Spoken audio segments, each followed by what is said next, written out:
Selamat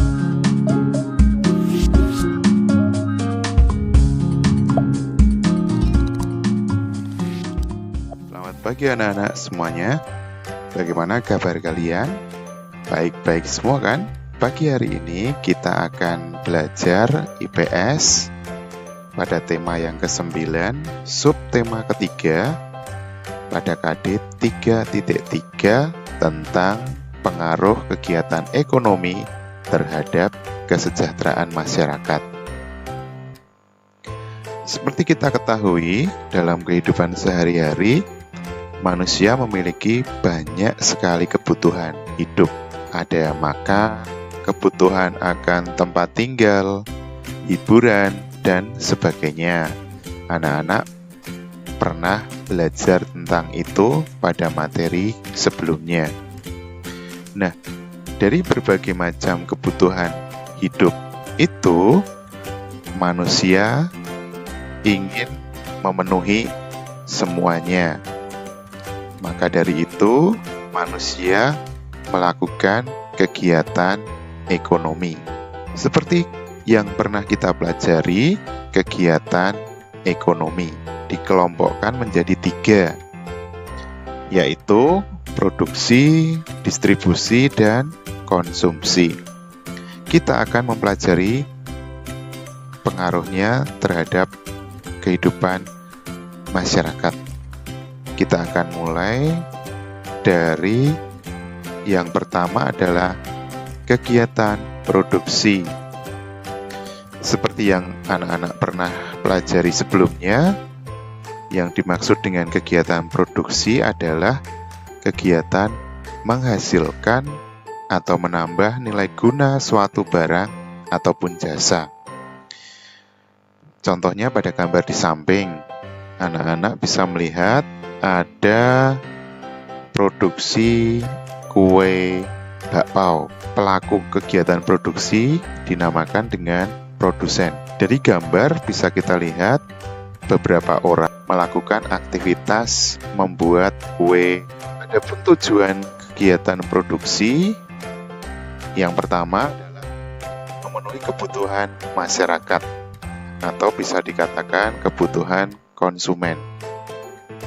Tujuan yang kedua adalah mencari keuntungan. Dengan adanya keuntungan, maka rumah tangga produsen atau produsen bisa meningkatkan modal usaha yang dijalankan.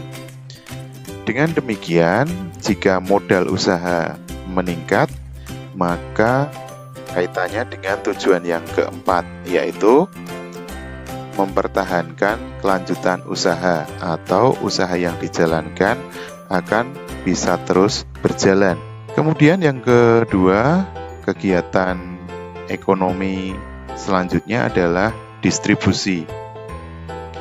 Distribusi adalah kegiatan penyaluran barang-barang atau jasa dari produsen hingga sampai ke tangan konsumen. Pelakunya dinamakan dengan distributor.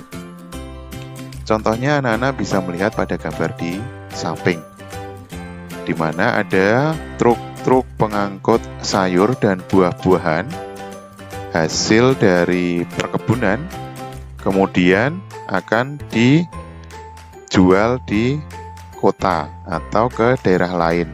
Nah, kegiatan penyaluran barang dari perkebunan hingga sampai masyarakat yang tinggal di kota inilah yang dinamakan dengan kegiatan distribusi. Adapun tujuan dari kegiatan distribusi yang pertama adalah menyampaikan barang dari produsen hingga ke tangan konsumen atau masyarakat. Kemudian yang kedua adalah pemerataan hasil produksi. Jadi dari kegiatan distribusi tadi, seperti pada gambar anak-anak lihat, ada beberapa mobil-mobil yang mendistribusikan barang ke berbagai daerah. Kegiatan itu bisa berguna untuk memeratakan hasil dari produsen. Tujuan yang ketiga adalah untuk menjaga keseimbangan produksi. Dan yang keempat, tujuannya yaitu memperbesar dan meningkatkan kualitas atau mutu barang dan kuantitas produksi, kuantitas atau disebut juga dengan jumlah barang. Kegiatan ekonomi yang ketiga adalah kegiatan konsumsi. Seperti anak-anak yang lakukan setiap hari ketika makan, ataupun anak-anak ketika menggunakan pensil, ballpoint, buku tulis, dan sebagainya, berarti anak-anak sudah melakukan tindakan konsumsi. Apa itu tindakan konsumsi?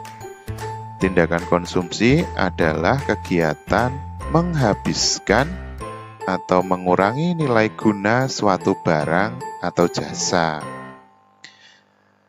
Pelaku dari kegiatan konsumsi disebut konsumen. Adapun tujuan konsumsi adalah yang pertama untuk memenuhi kebutuhan hidup. Kemudian tujuan yang kedua adalah menjaga kelangsungan hidup. Tujuan yang ketiga adalah memperoleh kepuasan maksimal atas penggunaan barang atau jasa yang dikonsumsi. Nah, itu tadi 3 hal tujuan konsumsi. Jadi, kita bisa menarik kesimpulan pengaruh dari kegiatan ekonomi terhadap kesejahteraan masyarakat adalah semakin maju kegiatan ekonomi suatu negara, maka tingkat kesejahteraan masyarakat semakin meningkat. Kenapa bisa begitu? Karena di dalam kegiatan ekonomi terjadi arus perputaran uang, barang, dan jasa.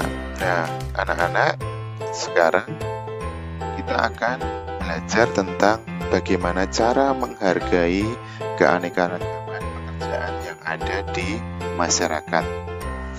Ada beberapa cara yang bisa anak-anak lakukan untuk menghargai yang ada di masyarakat yang beraneka ragam. Caranya yang pertama adalah tidak mencela atau merendahkan mata pencaharian orang lain.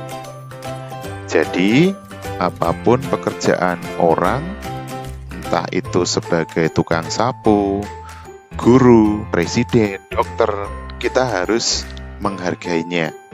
Kita tidak boleh untuk merendahkan pekerjaan seseorang.